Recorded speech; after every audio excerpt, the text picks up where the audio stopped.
Welcome to the final game in the Advance series, as well as, Sonic's kind of last game on the Game Boy Advance, unless you count Sonic Genesis, which we actually will be covering on the series. Advance 3 is the decisive one in the series. Either you think, oh, this one's the best one, or you think it's the worst one. I'm in the camp that this is the worst one, and I think it's kind of obvious. The level design is just flat out bad in this game.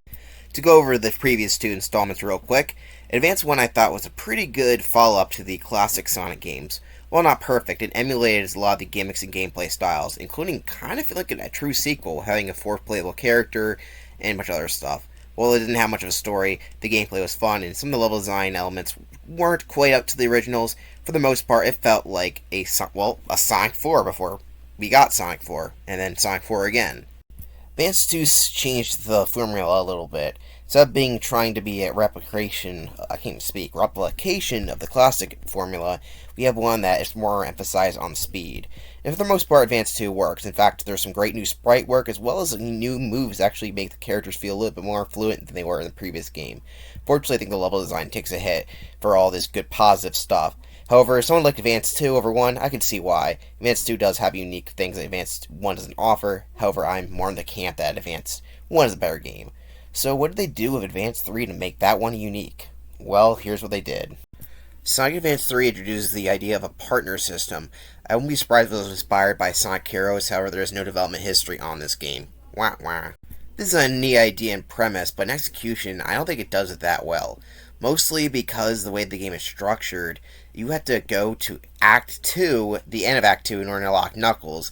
End of Act 4, not Act 4, Zone 4. Oh, I'm saying Act, I mean Zone. Zone 4 to unlock Amy, and then Zone 6 to unlock Cream. This is not a very long game, so at the end of the day, in order to try all the unique combinations, you won't have to do it unless you replay the game. In this game, you're not incentivized to replay the game by doing different characters, since every character racks their own playthrough, which is a good concept, but at the end of the day, I feel like this idea could be implemented way better. And mostly choosing different partner changes your character's abilities slightly, depending on who they are. And that is kind of neat. You have a bunch of unique abilities to choose from for each of your characters. However, for the first two zones of the game, you're just playing as Sonic as himself or Tails by himself. You can choose between two of the characters. However, for the third act in Zone 2, you have to play as Sonic in order to get Knuckles, which I think is kind of annoying since you're already playing as Tails with Sonic, so why does it matter? It's like everything else counts, but except for just unlocking a character, which I think is kind of annoying as hell. And yeah, Sonic plays pretty blandly here because now his additional moves are completely gone with Tails for some reason. He doesn't even get unique abilities for Sonic and Tails together, which I do not understand at all. So even the basic thing, like the my favorite thing, Instant Shield, you have to get Knuckles in order to use that, which I think is really weird. Now usually I would go into the detail about all the characters' unique abilities and such like that, but honestly I'd be here all day. And for the most part, you're not really changing the game. Sometimes different abilities will be different for each character, and it's really not worth going over. It's one of those things, if you really want to play the game, I recommend going to it to yourself. It's, at the end of the day, it doesn't really matter what I say about each of the abilities. They basically mostly play the same. Each character is going to basically play the same, depending on what character you choose. Sometimes they'll play more different than others, and sometimes you'll get a cool ability, like Sonic can get thrown by Tails. Whoop-de-doo. Unfortunately, the game play is not really well designed around these ability types. There's not a thing where you need to use this type of character. For the most part, base Sonic is not that great, to be honest, because a lot of the level design is based around going for different areas and trying not to go back down, because oddly enough, this game will have you go backtracking if you miss jump or just fall to your death, which is something that is kind of weird. I am not a big fan of the way the level designs are designed, as you could use different types of characters to progress better, and if you know which one's best for each of the levels. But like I said, this is a small GBA screen. A lot of times you don't know if you're going to fall to a cliff, and which is why I'm not a big fan of the bottomless pits, especially in this style game. I mean, look at the screen. You can't really determine what's going ahead of you as fast as you can in other games. Advance 1 seems to do this a lot better than Advance 3, and yeah, that's all I got to say about that. Another problem you can clearly see from the screen is that, well, where is your partner? Well, they'll appear at the very end of the boss fight, but you pretty much will immediately outrun them, and you'll barely feel like they're even there, which is kind of misses the whole point of what you're even doing here. Like, why am I wasting my time with this partner character if they're just going to only appear near the end of the act and they can't keep up with me? I mean, Genesis games able to make Tails always appear next to Sonic, but this GBA game can't. Whatever. So there is a little bit of a story, but it's not a whole lot there. So basically, Eggman gets a Chaos Emerald to split the Earth into multiple pieces. Yeah, this is Sonic Unleashed before Sonic Unleashed. However, that is not even made clear in the gameplay because nothing about it really showcases that, oh yeah, it's been split into parts, like, at all, which is kind of weird. And Sonic and Tails have to go find their three other friends and, do their usual stuff. The only thing interesting about it is that this game follows up the events of Sonic Battle. Yeah, Sonic Battle, which actually had a pretty good story. It turns out that Eggman got some Emeralds data and made a new robot known as Gemroll. Gemroll appears in most of the boss fights, and he's a little bit of a story ending in the ending, obviously. But we'll get to that when we get to that. Obviously, design-wise, he's like Emerald, except he's black and yellow, with a weird blue eye, I guess. In the most part, he serves kind of a similar purpose as Emerald, but not as interesting. This character is interesting in the comics, but in the game, he doesn't have a whole lot going on. In fact, he only appears in celebrity games, like in Sonic Speed Simulator. So stuff that really doesn't matter to the main game. He's still a canon character, but he's one of those characters that rarely ever appears. But he's a pretty cool character in the IDW comics, I'll say that. One of the most interesting things about the game is that there's hub worlds. You're looking at one right now. It's a bunch of Omochaos, and it basically acts like a level, but a non-well-designed level. In fact, it's kind of a maze to get through it. Not the best way possible. In Second Generations, when there's sub-levels above the main levels, it's like that, except imagine it 20 times worse. I actually like hub worlds, and hub worlds in Sonic I don't mind. I mean, I actually don't even mind the one in Sonic 06, but these are just terrible. For most of the beginning one, it's pretty easy to get to point 1 and 2, it's right there, but the later ones, it's just like, where are these stupid levels? Personally, in 2D spaces, it doesn't really make much sense to have hub worlds, and these ones just feel like, what's the point? Sometimes, like, I forget where I even am if you go back to the game after a while, which is what I had in my physical cartridge for a while. That's why I never really beat this game until now, because you just don't know where you're even at because of how weird the hub levels are. It should be more basic than it is. It shouldn't be a maze to find through the hub level, especially when they don't have anything going on them interesting platform-wise or just finding stuff out either. But yeah, at least you get to fire two characters up. So if you want to go to Adventures Amy and Tails, you can. But it's mostly just going to be playing as Amy in this situation since, Tails will just fall behind. Though I guess there is some cool things, as you've probably seen in the previous footage. There is a little bit of minigame stuff there. It's actually pretty easy to go into them, which sucks, because sometimes like, oh, wait, I didn't want to go here, I'm going to find the main level. Like, oh, crap, I'm stuck in this minigame, and then I gotta wait for it to be done or just complete it. They're not bad, they're just, like, defeat enemies for the most part, and, yeah, that's pretty much it. And you get all this typical stuff you expect, like extra lives and stuff like that. In the hub world and levels, you also find Chow, and there is 9 Chow per the levels. And why do you need to find the Chow? Well, you already know what it's for. So when you find all 10 Chows, not 9, 10, and then you gotta go to Act 2 to find a special key, and when you complete it with that special key, you can get to the special stage in order to get one of the 7 Chaos Emeralds. If that sounds like way too much, that's because it is! For some reason, Dimps likes to make these special stages hard for no reason. Like, I don't understand why anyone would want to go out of their way to find 10 Chow. I've been over this in the past games. They're really bad at, like, hiding places or stuff like that. And the level structures, this one's the best one for it, at least when it comes to finding them. By having to go back after collecting 10 Chow in order to do this, in the game, unless you have the manual, you're not going to really figure this out pretty easily. In fact, I actually found it pretty hard to figure this out when I have the modern day internet. So, what the heck were they thinking? Either way, the special stage is fine. All you gotta do is go on top Tails' tornado, obviously, and collect rings enough to get the Chaos Emerald. You've seen stuff like this all the time. This one is structured better than the other ones. And yeah, it's not bad, but it takes way too much effort to get here. And all you get is just another boss fight. So yeah, no playable Super Sonic or Super Tails, Super Knuckles, Super Amy, Super Cream, and all that crap. Anyway, let's go on to the stages. The first stage is Route 99, a basic city stage where Sonic and Tails run across the highway. We've seen stuff like this all the time, and yeah, there's enemies here. In the previous games, I talked about each of the unique enemies, but honestly, I just can't care to list all the enemies over and over again. It was a fun thing to do at first, but at this point, it's the part I hate doing these videos, so I'm just going to stop doing it, because do you really need to know about each of the enemies? Unless they're an interesting enemy, I'm not going to talk about them. Like, yeah, look at that ladybug. I'm going to give it its own unique thing. Just kidding, it's just a Motobug with a rename it something different. That's the type of stuff I'm tired of, and I think you guys are tired of too, so I'm going to stop doing it. Route 99 is not a bad level, it's just where a lot of the level problems start here. You'll find a lot of it just being not as fast as Sonic Advance 2, but not as well designed as Sonic Advance 1. It goes against some of the level design ideals of the classic Sonic games to a degree where it's just not that fun. It gets pretty bad later on, at least in my opinion. But Route 99 is fine for the most part, but you'll kind of forget about it, even though I do like the aesthetic quite a bit. It's just not that best design level in the world. We should go more into detail, but it's kind of hard to describe what's wrong. It's kind of like you're stopping a lot more and not doing interesting platforming and a lot of stuff where you'll just kind of backtrack more than you usually do in a game like Sonic. Sonic's not really well designed for backtracking, is what I learned. I experienced that during the Chaotix missions in Sonic Heroes. Interestingly, like Sonic 1, Sonic Advance 3 has 3 acts. I guess because it's Advance 3. It's weird that Sonic Advance got a third game, but Sonic Adventure never did, but I digress. When you beat both 3 acts and all that crap, you get to fight Gemerald. Now, Gemerald here, he's piss easy, basically. And these boss fights are pretty much always. You just hit him and he does a little charge attack. But after that, he'll go with Eggman to make a powerful boss. Now, Sonic Advance 3, actually, it does one thing better than the other 2 Advance games. The boss fights. These boss fights are fun, well designed. They have kind of fun to see Gemerald's head poking out of a weird part of it. And they're unique.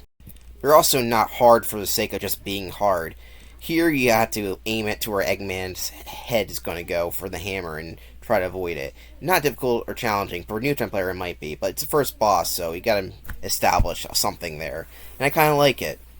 And I guess at the end of the boss fight, Sonic tells traveling through the weird dimensional rip that Eggman did. I didn't even know what that was until I read the manual.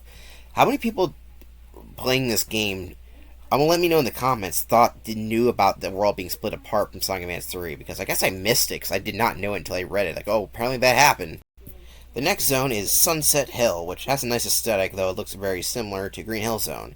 Now, helping is the fact that for some reason they decided to just keep the music Green Hill. It's just Green Hill Zone. So I guess we're on Green Hill Zone. I guess that was our excuse, is all we're dimension traveling, even though it's not really well established, as I mentioned before. I mean, I like it, but, I like all the original tracks, so it would be nice to have here an original track for this stage, especially since, we've seen a lot of non-Green Hill, but Green Hill zones from Emerald Hill to Palm Tree Panic and so on and so forth. So I kind of wish it was just its own zone with its own music, but whatever. By this zone, you realize that there isn't a whole lot of differences between this and Route 99.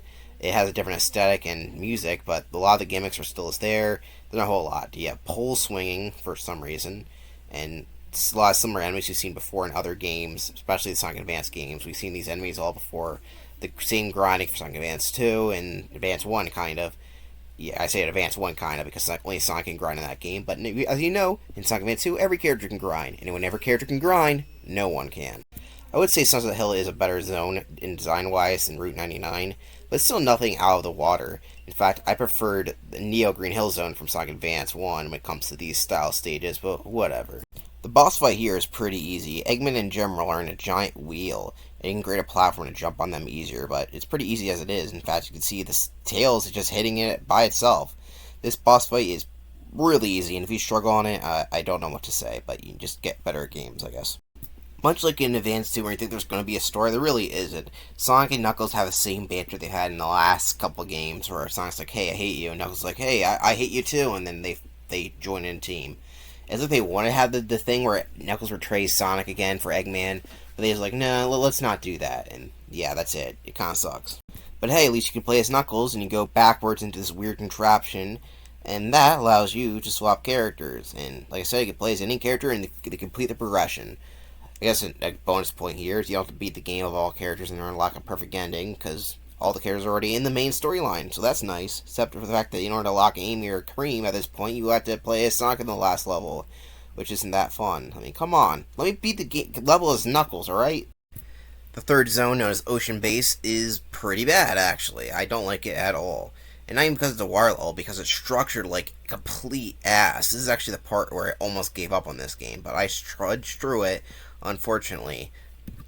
Despite being the third zone in the game, there's tons of insta-kill stuff, and the momentum isn't that great in this game, including all the weird things about your characters.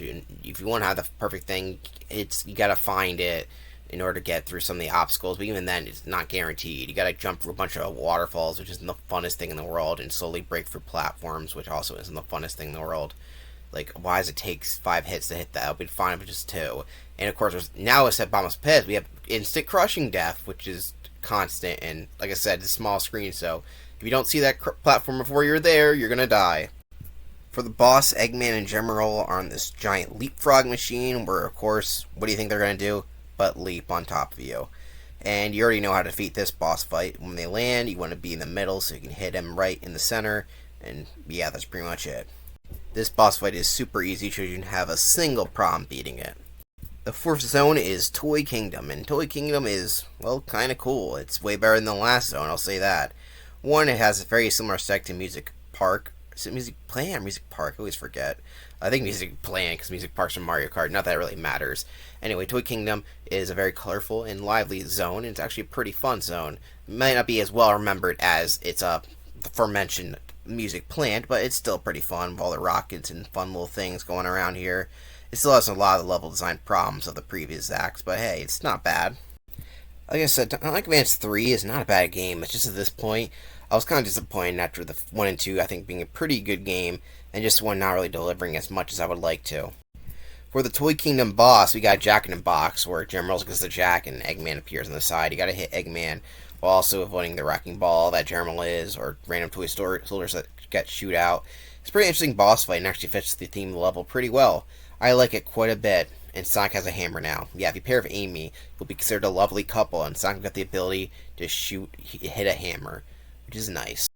The next zone is Twinkle Snow, which is a pretty generic ice level. Now, let's say here, except we got water. It's similar to the one in Sonic Advance 1, except at this point I was like, I really don't want to do another water level. That's all I can say about that. And in case you're wondering, Amy and Sonic do not have anything interesting going on, and they're saying, Sonic's like, I don't want to date you, don't use the hammer on me, and Amy's like, date me, and that's about it. I guess there's a minecart, but it lasts for 2 seconds, so yeah, minecart. Whoa.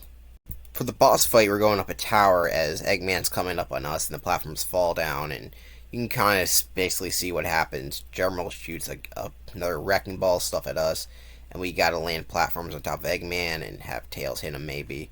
It's one of those boss fights where you're kind of just mostly trying to avoid the boss rather than fight the boss. I do find it weird that I didn't like the previous Advance 1 or Advance 2 boss fights, but Advance 3 so far has had pretty decent boss fights. I wonder why that is. The one game where I don't care for the gameplay as much, the boss fights are good. Strange, isn't it? The next zone is Cybertrack, where it has the unique ability of making Sonic go upside down. This level is actually kind of neat, but it's not the best design in the world because it still has some of the level design problems of the previous zones.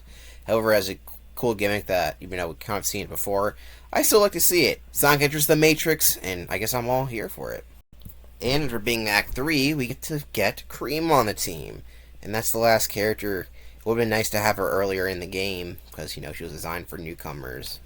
But whatever. Apparently we have to unlock characters. I don't understand that. This game would have worked so much better if we had the option to choose from different characters from the get-go.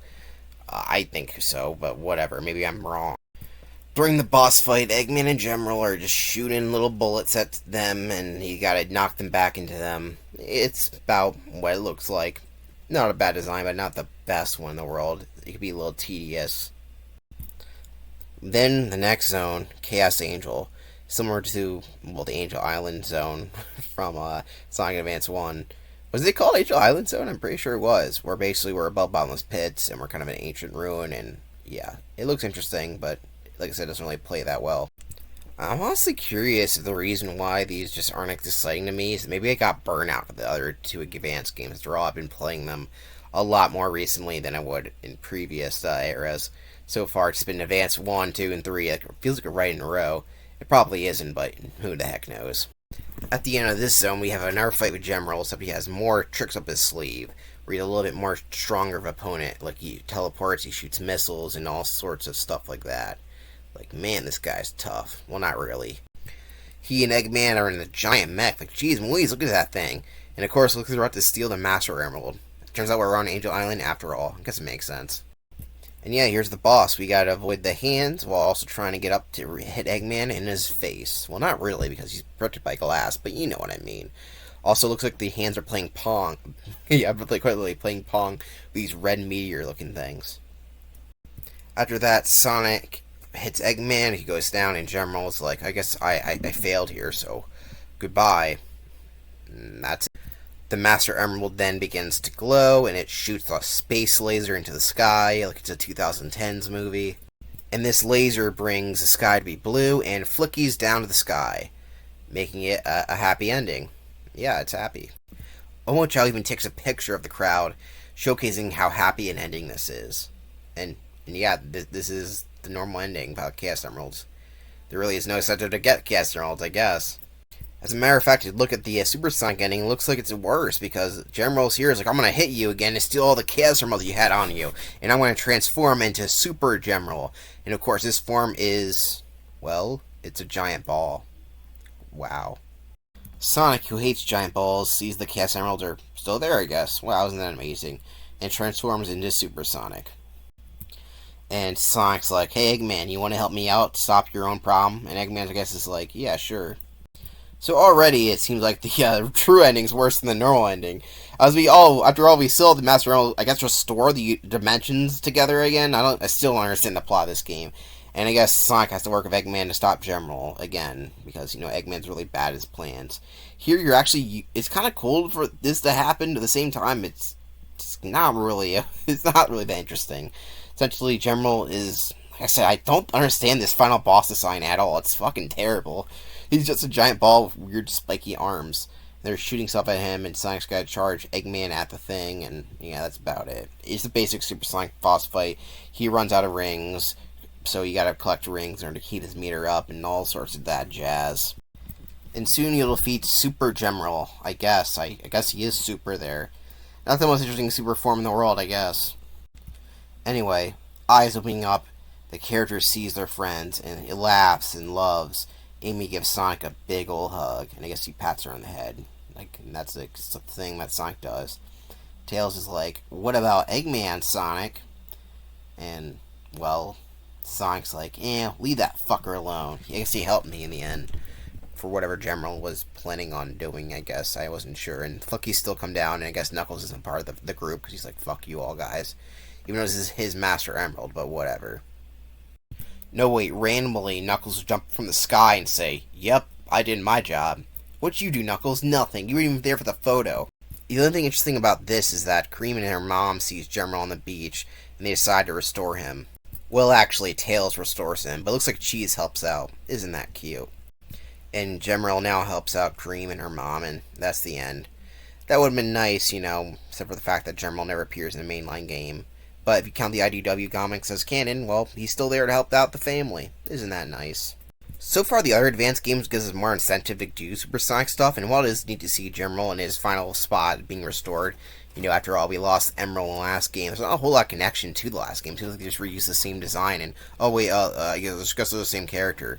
But other than that, there's not much of connection, so there's not a lot of story here. And the normal ending works fine. I actually like the group picture quite a lot, but whatever.